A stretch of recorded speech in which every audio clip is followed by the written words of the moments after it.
disse que veio atender o caso a pedido de uma pessoa próxima a Maduro, mas acabou não sendo aceito na defesa e, enquanto isso, toda a situação continua exatamente igual. A defesa aceita que esteve plenamente representada nessa primeira audiência. Haviam duas possibilidades, não é? De se declarar culpado e, no caso, que ele escolheu que era inocente, que ele era um filho de Deus, que ele era um santo descido do céu. É importante entender que os interesses do chavismo, do regime venezuelano, de deslegitimar o sistema, mas particularmente este caso que tem a ver com o cartel dos sóis, com Maduro, com o narcotráfico, etc., coincidem com os interesses que também tem um grupo de pressão muito importante nos Estados Unidos. Amigos, continuamos com mais da entrevista acompanhando vocês hoje. Alejandra Gomes, Miguel Ângelo Rodrigues está em uma atividade especial. Damos as boas-vindas imediatamente à nossa convidada, a reconhecida jornalista, pesquisadora e cientista política Maybor Petit, que já está em linha conosco. Maybor, boa tarde, bem-vinda à entrevista. Obrigada por estar aqui. Um prazer estar com vocês e com a audiência. Bom, feliz por ter você aqui. E claro, você que tem acompanhado todo esse processo, nos fale um pouco sobre isso que você acabou de publicar há apenas 8 minutos. Caos institucional na defesa de Maduro. O que está acontecendo lá? Há muitas perguntas sobre quem está pagando o advogado, se aceitam ou não aceitam o advogado. Qual é a situação atual de Nicolás Maduro? Bem, Nicolás Maduro está sendo processado por crimes de narcoterrorismo. Há um advogado que assinou um contrato e está aceito pela corte. Houve um segundo advogado que queria intervir no processo e incluiu uma espécie de solicitação chamada ad hoc. Para a representação, o advogado contratado disse que não tinha informações sobre esse novo advogado que vinha do Texas, mas que tem licença em Nova York. Este, por sua vez, disse que veio atender o caso a pedido de uma pessoa próxima a Maduro, mas acabou não sendo aceito na defesa e, enquanto isso, toda a situação continua exatamente igual. A defesa aceita que esteve plenamente representada nessa primeira audiência e estará presente na reunião de trabalho que acontecerá em 17 de março, está se preparando de acordo com as informações que temos. As moções para combater a posição do governo e dos promotores. E, claro, a postura do próprio governo dos Estados Unidos, que afirma que Nicolás Maduro é um criminoso internacional e não um legítimo chefe de Estado. E que, portanto, o que é a lei de imunidade? E todos os protocolos internacionais não se aplicam a Maduro porque estes são crimes penais e não crimes de ofício de imunidade. E isso é o que vamos esperar nos próximos meses. Daí em diante não há nada assim extraordinário, são processos rotineiros. O juiz do caso havia solicitado aos promotores que entregassem uma parte do que se chama material 3.500. Isso está acontecendo. Existe uma parte significativa de todo esse material que encontra-se devidamente protegida por uma lei de proteção de informação classificada e sigilosa. Quando isso acontece, posso te dizer que, na maioria dos casos de narcotráfico, pelo menos em 90% a 95%, há uma assinatura e alguns acordos porque os advogados precisam ver esses documentos. Em uma sala de reuniões especial, eles assumem o compromisso formal sob penalidade ou juramento, que é, se algum terceiro fora da defesa tomar conhecimento dessas provas, então haverá uma rigorosa perseguição. Mas isso é normal, não é algo extraordinário no caso do Maduro. Essa situação costuma ocorrer em casos que envolvem líderes de cartéis, entre outros. Isso ocorre por duas razões. Uma, a proteção das testemunhas que fornecem as informações essenciais. E duas, a própria investigação em si, porque se algum outro membro da corporação souber, podem matar as testemunhas ou eliminar qualquer uma das pessoas envolvidas. E então, a partir daí, os Estados Unidos criaram essa lei de proteção que já existe há muitos anos, e isso permite tanto para a promotoria, para o tribunal, quanto para a defesa ter mais segurança e evitar que os documentos apresentados sejam vazados, para que a defesa possa preparar toda a estratégia, tudo o que vão fazer caso venha a acontecer um julgamento, neste caso, que os promotores desejam, mas a defesa vai tentar evitar. Haviam duas possibilidades, não é? De se declarar culpado e no caso que ele escolheu que era inocente, que ele era um filho de Deus, que ele era um santo descido do céu. Qual é o próximo passo a seguir neste momento em que ele já se declarou culpado? Ao oportuno desculpe inocente, existe a possibilidade de que no meio desse processo ele se arrependa, diga, olha, sim, sou culpado, não vou a julgamento? Existe, a promotoria lhe dá mais uma oportunidade de reconsiderar isso? Olha, quero que as pessoas que estão nos assistindo saibam, porque uma das coisas fundamentais que vamos ter neste caso de Nicolás Maduro é a desinformação e as informações falsas que são distribuídas e se tornam virais. Eu, até o momento, e tenho mais de uma década e meia cobrindo casos dessa natureza, jamais vi nenhum acusado de nada, nem de narcotráfico, nem de terrorismo, nem de crimes financeiros na primeira audiência, quando o juiz o leva e lê as acusações, dizer, eu sou culpado. É exatamente o contrário. Todos se declaram inocentes porque ali, nesse momento, ao se declararem inocentes, os advogados de defesa que acabaram de assinar os contratos de representação vão ter a possibilidade de descobrir que tipo de prova a promotoria tem para acusar essas pessoas dos crimes. E Nicolás Maduro não é exceção, é a regra. O que quer dizer que o que aconteceu em 5 de janeiro é o normal, o cotidiano. O extraordinário seria se ele dissesse, bom, sim, sou traficante de drogas e chefe de tal quadrilha. Mas isso nunca aconteceu, pelo menos na minha experiência e na de ninguém, porque isso é uma espécie de protocolo administrativo. Na verdade, o documento de acusação havia sido entregue a Nicolás Maduro naquele instante.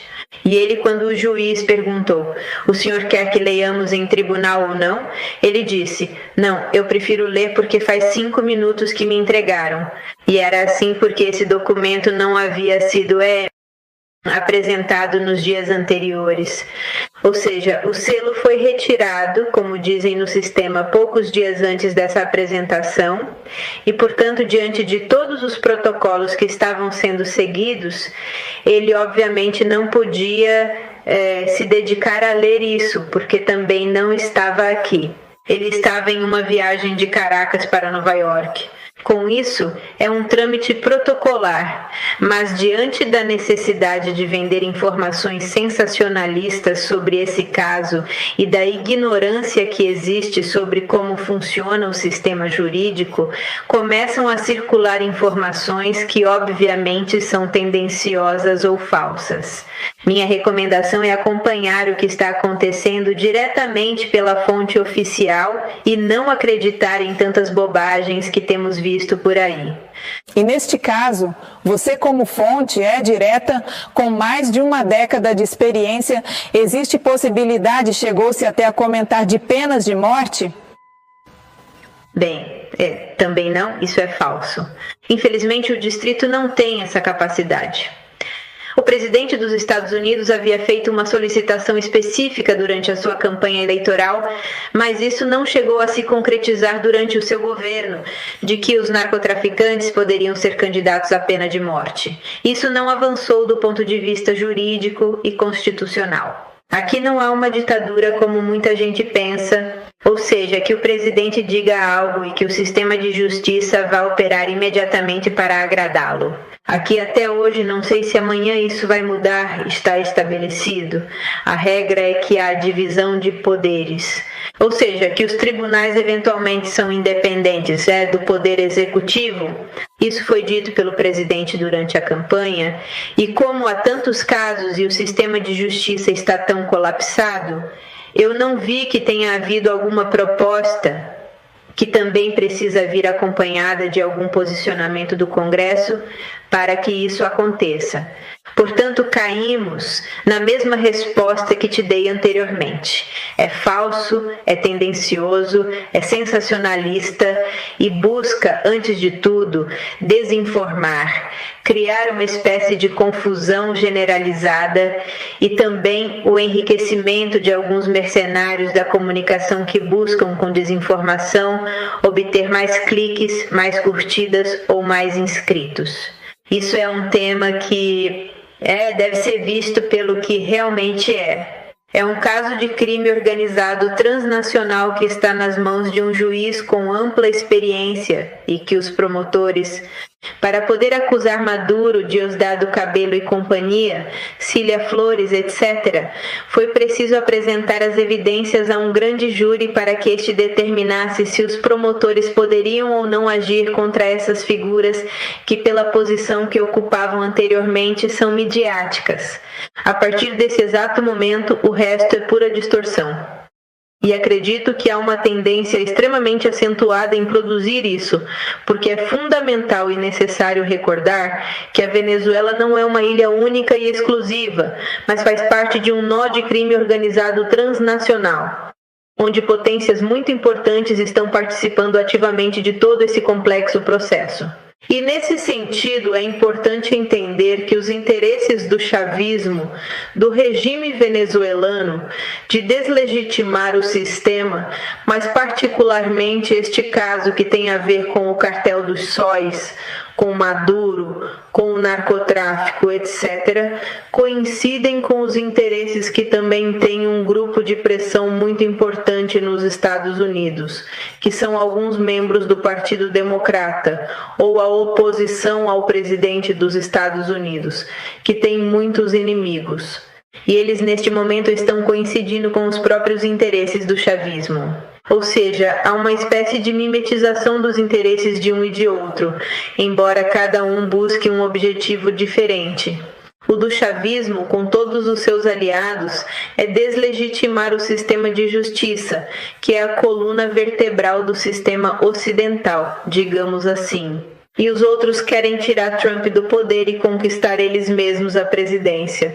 Ou seja, cada um com seu objetivo, mas coincidem na estratégia. E a estratégia midiática e a estratégia ofensiva que está sendo realizada em ambos os casos os transforma em um só grupo. Maybor, ao já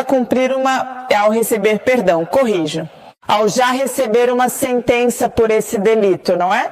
Pelo qual ele vai ser julgado, narcoterrorismo. Ele poderia depois ser julgado por crimes contra a humanidade, por todos os crimes que ele cometeu contra o povo venezuelano?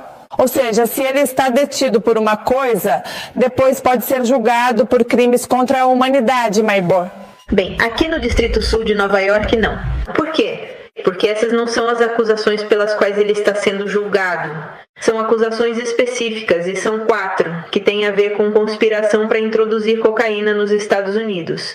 No caso de crimes contra a humanidade, os Estados Unidos não têm jurisdição, porque isso depende do Tribunal Penal Internacional, onde, por sinal, o regime tem muitos amigos. Então, nesse segundo caso, eu não sei se vai funcionar. Já vimos o que aconteceu com o promotor Karim Khan, já vimos o que aconteceu com a anterior, com Bezuada e com muitos outros que vão passar por lá, porque no Tribunal Penal Internacional, não sei no caso de muitos dos que estão nos assistindo, mas no meu caso particular, representa um grupo de pessoas que têm interesses políticos e motivações que são muito diferentes dos interesses e da necessidade de justiça dos venezuelanos, das vítimas e também dos familiares das vítimas que pereceram sob um regime dessa categoria criminosa.